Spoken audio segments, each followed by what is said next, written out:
زمانے پر پرفیکٹ کرتا ہے.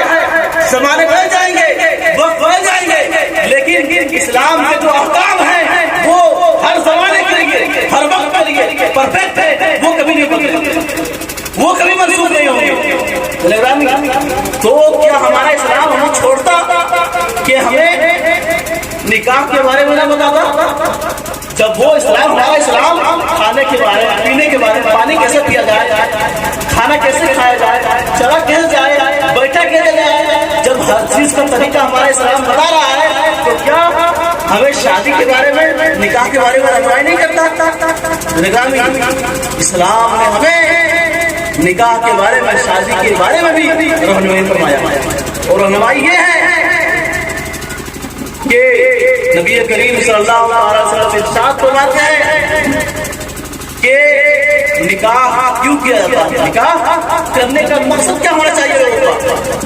تو نبی کریم صلی اللہ علیہ وسلم ارشاد فرماتے ہیں یا معاشر الشباب من استطاع منکم الباءۃ فلیتزوج, کہ نوجوانوں کی جماعت, اگر تم نکاح کی طاقت رکھتے ہو, اگر تم نکاح کی طاقت رکھتے ہو تو ضرور نکاح کرو, ضرور نکاح کرو. فإنه أغض للبصر, اس لیے کہ نکاح یہ نگاہ کو نیچے رکھنے والی چیز ہے. نکاح کیا ہے؟ نگاہ کو نیچے رکھنے والی چیز ہے. وأحسن للفرج, اور نکاح شرمگاہ کی حفاظت کرنے والی چیز ہے. نکاح کیا کرتا ہے؟ شرمگاہ کی حفاظت کرتا ہے. یعنی نبی کریم صلی اللہ علیہ وسلم بتانا ہی چاہ رہا ہے کہ نکاح کا مقصد یہ ہے کہ انسان یاد گناہوں سے بچ جائے. نکاح کا مقصد یہ ہے کہ انسان کا پیر کسی غلط کام کی طرف نہ جائے. نکاح کا مقصد یہ ہے کہ انسان کسی غلط کام کا ارتکاب نہ کرے. نکاح کا مقصد یہ ہے کہ انسان گناہوں سے بچ جائے.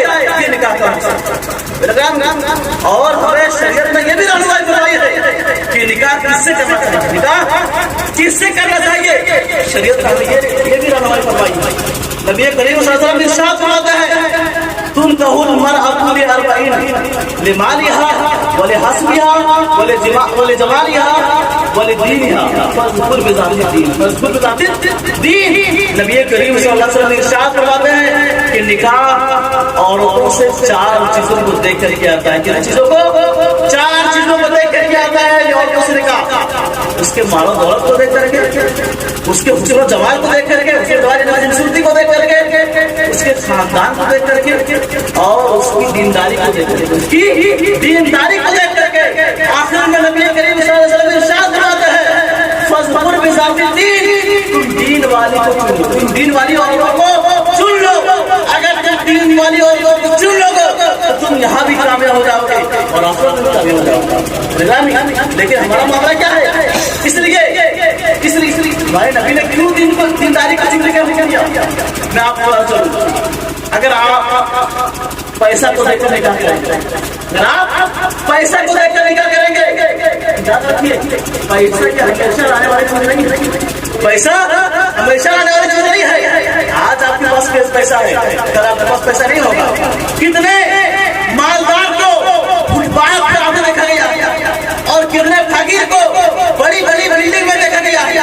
اس سے پتہ چلتا ہے کہ پیسہ ہمیشہ لانے والی چیز نہیں ہے. تو اگر آپ پیسہ دیکھ کر نکاح کریں گے اور پیسہ ختم ہو گیا, پیسہ ختم ہو گیا, مال و دولت ختم ہو گیا, غریبی آ گئی, تو پھر رشتے میں رشتہ برقرار نہیں رہ پائے گا. رشتہ میں دراڑ پیدا ہونا شروع کر دے گا اور لڑائی جھگڑا کی نوبت آ جائے گا. اگر آپ خوبصورتی کو دیکھ کر نکاح کریں گے, خوبصورتی کو دیکھ کر, تو کیا ہوگا؟ خوبصورتی بھی ہمیشہ لانے والی چیز نہیں ہے. ایک بیماری آئے گی, سب خوبصورتی ختم ہو جائے گی.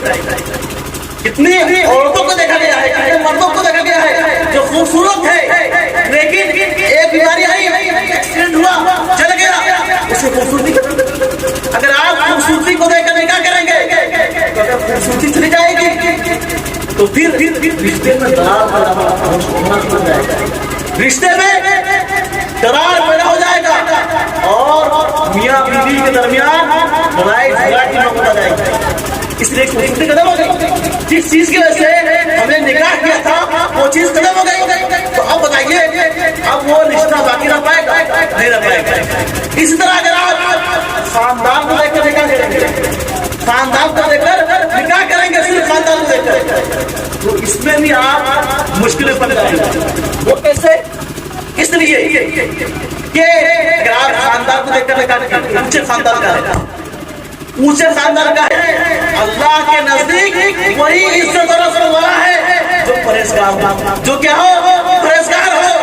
اگر کوئی پرہیزگار نہیں ہے، وہ کتنا ہی اونچے مرتبے پر ہو، کتنا ہی اونچی برادری کا ہو، وہ اللہ کے نزدیک مرتبہ والا نہیں ہے.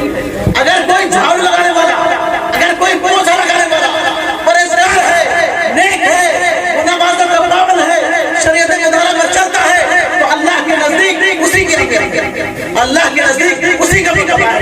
لیکن اگر کوئی کروڑپتی ہے، لاکھپتی ہے، اونچی برادری کا ہے، لیکن اگر وہ شریعت پر عمل نہیں کرتا ہے، وہ شریعت کی پابندی نہیں کرتا ہے، تو اللہ کے نزدیک اس کا کوئی مرتبہ نہیں. شریعت کا مرتبہ اسی کا ہے، اسلام کا مرتبہ اسی کا ہے، اللہ کے یہاں مرتبہ اسی کا ہے جو پرہیزگار ہے، جو نیک ہے.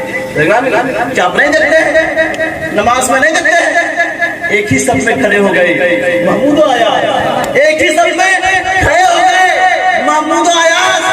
نہ کوئی بندہ رہا، نہ کوئی بندہ رہا، نہ کوئی بندہ رہا، نہ کوئی بندہ رہا. کیا آپ نہیں دیکھتے ہیں کہ اگر، اور یہ مسئلہ بھی ہے، شریعت کا حکم بھی ہے کہ اگر نماز کی پہلی صف میں کوئی جھاڑو لگانے والا، کوئی پوچھا لگانے والا، کوئی صفائی کرنے والا اگر پہلی صف میں لگ جائے، اگر پہلی صف میں لگ جائے، تو اب وقت کا بڑا انجینئر، وقت کا بڑا سی ایم، وقت کا بڑا ڈائریکٹر، وقت کا بڑا کتنا ہی مالدار ہو، وہ اس پوچھا لگانے والے کو نہیں ہٹا سکتا ہے.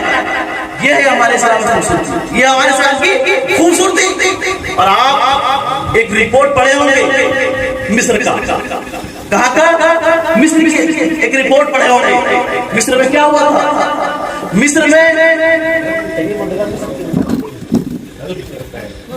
ترکی کی ایک رپورٹ سامنے آئی تھی سوشل میڈیا پر کہ جمعہ کی نماز کا وقت تھا، جمعہ کی نماز کا وقت تھا، اور مسجد پوری بھر گئی، مسجد پوری بھر گئی. اور آخر میں طیب اردگان آیا جو وہاں کا پی ایم مان لیجیے، وہاں کا پی ایم ہے. وہ کب آیا؟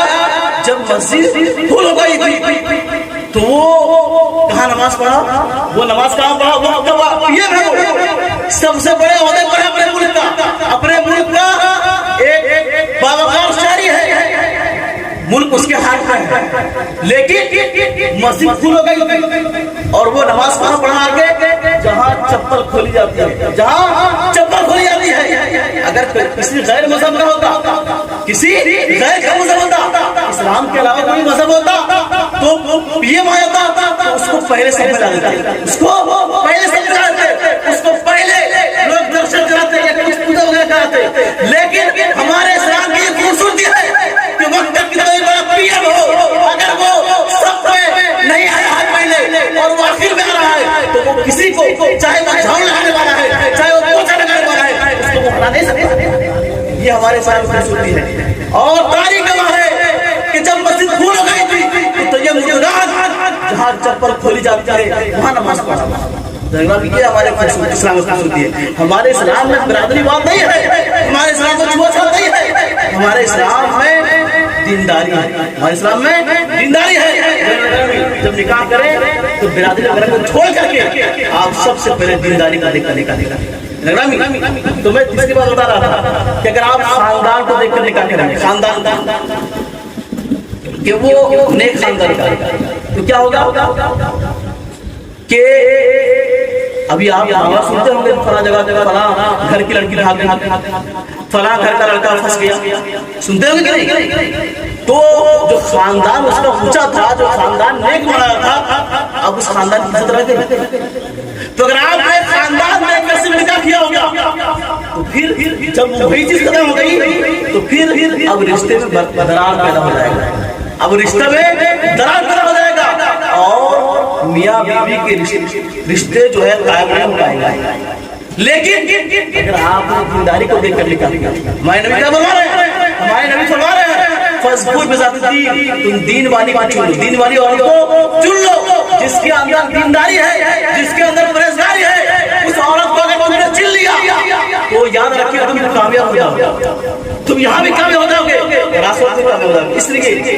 دینداری کبھی نہیں جاتی ہے، دینداری کبھی نہیں جاتی ہے، آسمان بھر جائے زمین بھر جائے لیکن دینداری کبھی نہیں جاتی ہے۔ تو اگر آپ دینداری کو دیکھ کر نکاح کریں گے تو میں دعوے کے ساتھ کہہ سکتا ہوں کہ آپ یہاں بھی خوشحال رہیں گے اور آخرت میں بھی آپ چینوں سے دور چل رہے ہیں۔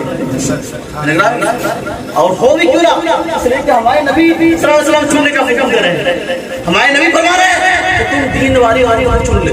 بتائیے ہمارے نبی فرمائے اور پھر اس رشتے میں درد پیدا ہو جائے، ہو سکتا ہے؟ نہیں ہو سکتا ہے۔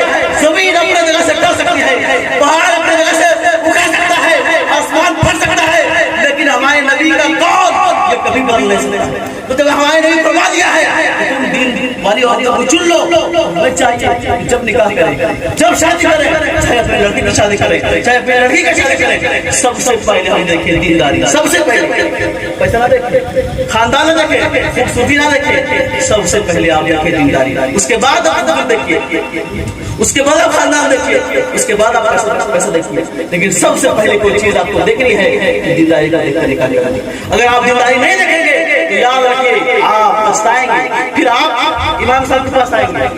اگر آپ نے صرف پیسے دیکھ کر نکاح کیا ہوگا تو امام صاحب کے پاس آئیں گے 2-3 مہینے کے بعد کہ ہم کو تعویذ بنا دے دیجیے، ہمارے گھر میں لڑائی ہو رہی ہے۔ یہ نوبت کیوں آئی؟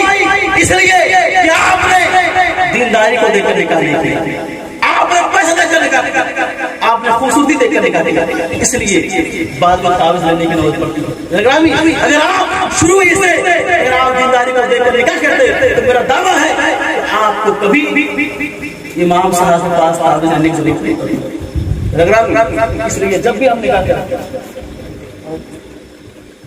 اس لیے جب بھی ہم نکاح کریں سب سے پہلے ہم دیکھیں دینداری، دینداری دیکھ کے نکاح کریں گے تو ہم یہاں بھی خوشحال رہیں گے، ہماری میاں بیوی کے درمیان یہاں بھی خوشحال رشتہ رہے گا اور آخرت میں بھی اس کا اچھا مزہ ملے گا۔ اللہ عز و جل سے دعا ہے کہ ہم تمام مسلمانوں کو صراط مستقیم پر چلائے اور ہمیں نکاح کے معاملے میں دینداری کو ترجیح دینے کی توفیق عطا فرمائے۔ وما علینا الا البلاغ، والسلام علیکم ورحمۃ اللہ وبرکاتہ۔